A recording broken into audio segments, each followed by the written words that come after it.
Saint François, la fraîche en Dieu. Frères et sœurs, nous célébrons le 19e dimanche du temps ordinaire de l'année B. Et c'est le psaume qui nous invite à entrer dans la compréhension des textes que l'Église nous propose en ce dimanche. Le psalmiste dit, et je cite, « Goûtez et voyez comme il est bon, le Seigneur. Goûtez et voyez comme il est bon, le Seigneur. » Et celui qui a goûté et qui a vu que Dieu est vraiment bon, nous est présenté, frères et sœurs, dans la première lecture d'Élie. Le prophète Élie a vu la bonté de Dieu. En fait, Élie, prophète, serviteur de Dieu, a fait l'expérience de la souffrance, de la méchanceté. Il s'est senti abandonné, seul, trahi par ses frères et sœurs. Il fut donc devant Jézabel. Il n'a personne pour l'aider. Et c'est en ce moment que Élie se tourne vers Dieu. Et Dieu, dans sa bonté, vient secourir Élie. Élie voit donc la bonté de Dieu. Élie fait donc l'expérience de la bonté de Dieu. Frères et sœurs, en dehors d'Élie, c'est l'humanité tout entière qui crie vers Dieu. C'est l'humanité tout entière qui souffre et qui attend quelque chose de Dieu. Et comme Dieu n'est pas sourd à notre appel, il fait venir Jésus, comme lui-même le dit, « J'ai été envoyé par mon Père ». Il a été envoyé pour faire quoi? Pour nourrir l'humanité tout entière, pour faire voir la bonté de Dieu à l'humanité. Et c'est pourquoi il se présente lui-même comme le pain de la vie. Il se présente lui-même comme le pain vivant. Et il va loin pour dire, celui qui mange de ce pain-là, il ne mourra pas. Il ne mourra pas. Frères et sœurs, Élie, il a mangé, on ne sait pas si c'est quel pain il a mangé, mais bon. Jésus, il se présente lui-même comme le bon pain. Je le disais dimanche passé, moi à Sainte-Trinité, que Jésus se présente comme le pain complet. Vous connaissez le pain complet? Le pain complet, là, tout le monde peut manger ça. Or, les autres pains, là, les diabétiques ne peuvent pas manger. Et quand ils sont serrés, qu'ils mangent. C'est faux. Mais le pain complet, là, tout le monde peut manger. Tu es diabétique, tu as tension, ça ne te fait pas de mal. Au contraire, c'est ça qui est bon pour toi. Et Jésus se présente comme le pain complet dont nous avons besoin, frères et sœurs. Mais à travers Jésus, c'est la bonté de Dieu qui se met à l'œuvre, qui se rapproche de nous, qui se rend visible. Et cette bonté de Dieu, là, frères et sœurs, nous devons l'imiter. Et c'est ce que Saint Paul nous invite à faire dans la deuxième lecture. Il dit, imitez Dieu. Imitez Dieu. Aimez-vous comme le Christ nous a aimés, comme Jésus nous a aimés. Alors, frères et sœurs, le fil conducteur des textes de ce dimanche, Dieu est un Dieu bon Père qui entend nos prières, qui entend nos souffrances et qui se fait proche de nous et qui vient toujours pour nous aider. Quand on a compris ça, qu'est-ce qu'on doit retenir? Deux choses. Première chose à retenir, frères et sœurs, c'est ce que Saint Paul dit dans la deuxième lecture. Il dit, soyez généreux ou ayez de la générosité les uns vis-à-vis des autres. Frères et sœurs, en générosité. En générosité. Aujourd'hui, encore, on a besoin d'apprendre à être généreux. On a besoin d'apprendre à être généreux. Parce que le monde devient de plus en plus difficile. La vie devient de plus en plus difficile. Et si on n'est pas généreux, beaucoup vont mourir à côté de nous. Beaucoup vont mourir à côté de nous. Il y a des gens qui ont besoin qu'on puisse les aider. Et pour aider les gens, c'est dans le cœur que ça commence. Si ton cœur n'est pas sensible à la misère des autres, tu ne peux pas ouvrir tes mains. Et c'est là la générosité. La générosité commence dans les cœurs. Et on a besoin d'apprendre à être généreux. Mais une chose est sûre, celui qui est généreux, il ne perd rien. Au contraire, il gagne. Au contraire, il gagne. Mais je vais aller plus loin, frères et sœurs. Cette générosité, Dieu aussi a besoin que nous soyons généreux à son égard. Dieu a besoin que nous soyons généreux à son égard. Pas que sans notre générosité, il n'est pas Dieu. Mais au contraire, c'est à notre profit que nous soyons généreux à l'égard de Dieu. Et quand je parle d'être généreux à l'égard de Dieu, Dieu, personne ne l'a jamais vu. Personne ne l'a jamais vu. Mais qui nous présente le visage de Dieu? Aujourd'hui, c'est l'Église. Et c'est l'Église qui a besoin que nous puissions lui témoigner notre générosité. Mais une chose est sûre, frères et sœurs, Dieu ne se laisse jamais dépasser en amour et en générosité. Et je vais vous raconter cette histoire pour vous faire comprendre que Dieu ne se laisse jamais dépasser en amour et en générosité. C'est l'histoire d'un roi. Peut-être que j'ai bien rencontré, vous avez entendu la répétition est pédagogique. C'est l'histoire d'un roi avec ses sujets. Un jour, le roi a invité sa population à un repas chez lui à la maison. Il dit c'est gratuit le repas. Mais la seule condition, c'est que chacun vienne avec un peu d'eau. Chacun vient avec de l'eau en fait. Et puis, il y a des gens qui se sont assis, ils disent, attends, le roi là, il nous prend pour qui même? Il y a tout chez lui là. Pourquoi tu nous invites à manger, tu dis, on va venir avec de l'eau? Comme toujours, il y a des gens qui aiment récriminer, qui aiment bavarder, qui aiment murmurer. Comme ils ont murmuré. Mais ils sont partis quand même. Et puis, il y a des gens qui sont partis avec citerne.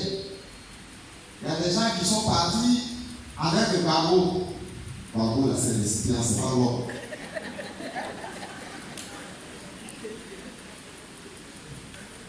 Et puis, il y a des gens, eux, ils sont trop fâchés. Eux, ils sont partis à un verre de goût. Petit verre comme ça. Dedans, ils ont mis leur eau. Ils sont partis. Ils sont arrivés. On dit, quand tu arrives, tu vides ton récipient dans le puits du roi. Et puis, tu laisses ton récipient à l'entrée du palais. À la fin, tu vas prendre ton récipient pour partir.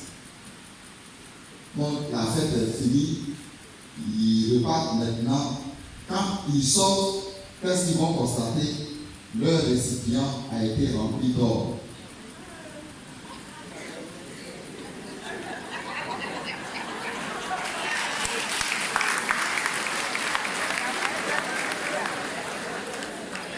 Ceux qui sont partis à un citerne ont commencé à jubiler. Ceux qui sont partis à un petit verre de goutoukou là, ils disent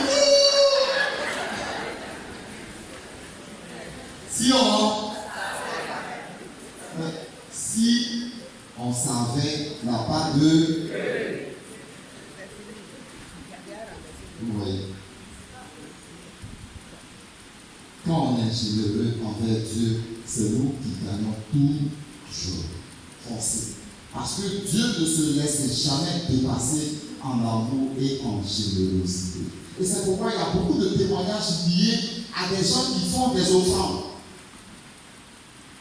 La sœur Louise a tête donc, elle sait que c'est vrai. C'est comme ça que Dieu fonctionne.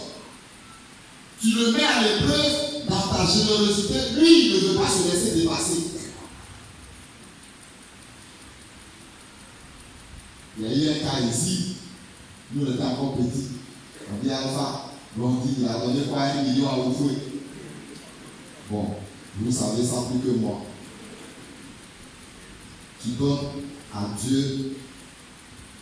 Dieu te. Et hier, ceux qui ont fait la messe ont compris. Saint Paul lui-même encore disait à semer peu. Est-ce que vous étiez à la messe hier? Lisez les textes d'hier. La première étude d'hier, c'était Saint Laurent. À semer peu, tu récoltes. À semer beaucoup, vous avez bien compris. Deuxième chose, frères et sœurs, à retenir. Jésus dit qu'il est le pain de la vie. Il est le pain vivant. Mais ce pain-là, où on gagne ça? Il y a quelqu'un qui travaille dans une boulangerie ici. Non, c'est juste une question. Pâtisserie. Ils ont. Non, ça voulait donner l'argent, il va aller payer le pain de vie. Il n'y en a pas là-bas. Il n'y en a pas là-bas, non? Vous vendez pain de vie là-bas. Hein? Vous ne vendez pas. Non, ce pain, on ne peut pas avoir ça là-bas. Hein? Où on peut avoir? Où on achète le pain de vie? Dans l'église. C'est dans l'église. Donc s'il n'y a pas d'église, vous comprenez pourquoi il faut construire les églises. Vous comprenez pourquoi il faut construire des églises. Vous comprenez pourquoi il faut construire une cathédrale. Parce que la cathédrale, c'est l'église d'un diocèse. C'est vrai qu'on a des petites églises. Mais s'il n'y a pas de cathédrale, on n'a pas d'église. On a besoin de construire notre cathédrale. C'est elle qui va nous nourrir. C'est elle qui va nous nourrir. Et c'est pourquoi vous ne devez pas avoir peur de vous engager pour la cathédrale. Nous ne devons pas avoir peur de nous engager pour la cathédrale. Sainte Trinité devait payer 50 millions, on a payé 50 millions. C'est déjà fini. Dimanche passé, on a fait faire de charité, on a fini de payer les 50 millions. Je vous avais dit ça ici. On a fini de payer. Ceux qui encaissent, ils sont là. Pierre qui peut te là, non? Ouais. On a fini ou on n'a pas fini? On a fini de payer. C'est une question de volonté. Si vous voulez, vous pouvez payer. Il faut prendre les églises au sérieux. Il ne faut pas s'amuser avec. Aujourd'hui, on est dans un monde sans repère. S'il n'y a pas d'église, on est foutu, chers amis, chers frères et sœurs. N'ayez pas peur de construire des églises. N'ayez pas peur. N'ayez pas peur de donner votre argent pour construire des églises, des structures pour l'église. Il faut construire. Il faut prendre ça au sérieux. Et je vais terminer avec l'histoire de ce vieux baoulé là. On dit, il y a des choses, il ne faut pas s'amuser avec. Quand ça te tient à cœur là, il faut tout faire. C'est un vieux baoulé. Bon, les baoulés, je vous salue au passage, je n'ai rien contre vous. Non, pardonnez. Voilà. C'est pour qu'on puisse bien comprendre. Lui, il aime du vin. Son affaire de vin, là, il ne prend pas pour s'amuser. Il se passe que je vous ai déjà dit ça. Et puis le vieux est tombé malade. Il s'en va à l'hôpital. Le médecin lui dit, ah, ton affaire de vin, là, il faut faire attention. Il faut commencer à diminuer. Il demande au médecin, non, il faut bien boire. Le médecin dit, non, je n'ai pas dit ça. Mais au moins, un verre à table. Il dit, voilà, ça, il faut écrire. Il faut écrire sur l'ordonnance. Donc, le médecin a écrit sur l'ordonnance un verre à table. Il a montré à sa femme. Parce que lui, son problème, chaque jour, il doit boire une bouteille de vin. Ça, il ne s'amuse pas avec. Donc, ils ont écrit un verre à table. Il est venu à la maison, il a réfléchi. Matin, il doit prendre ses médicaments à petit déjeuner. Il dit à sa femme, le médecin dit un verre à table, je suis à table.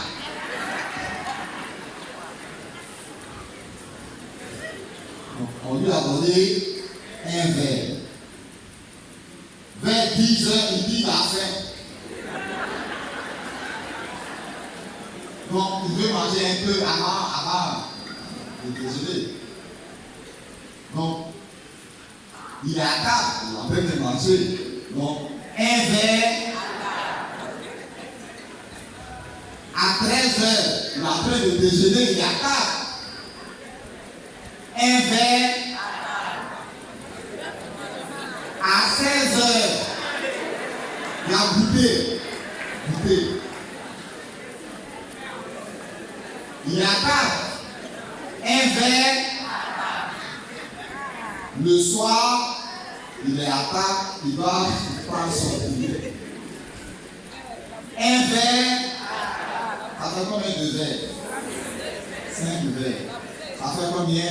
La bouteille. Il a trouvé des stratégies pour finir sa bouteille. Parce qu'il tient à son verre. Il prend ça au sérieux. Donc nous aussi, nous devons trouver des stratégies pour construire des églises. Parce que l'église nous tient. D'où cette vente de charité. Ce sont des stratégies. Sinon, nous, on est conscient que la bouteille Awadil, ou bien quoi, céleste, parce que c'est ça qu'on va vous vendre tout à l'heure. On sait que c'est 500 francs à la petite. Mais ici, vous allez acheter ça 10 000. Mais c'est dans la foi que vous le faites. Celle, on sait que c'est 500 francs à la boutique ou au marché. Donc vous allez payer à 5 000. Mais ce n'est pas n'importe quelle celle. Parce que je vais mettre toute la puissance dedans. Que Dieu vous bénisse.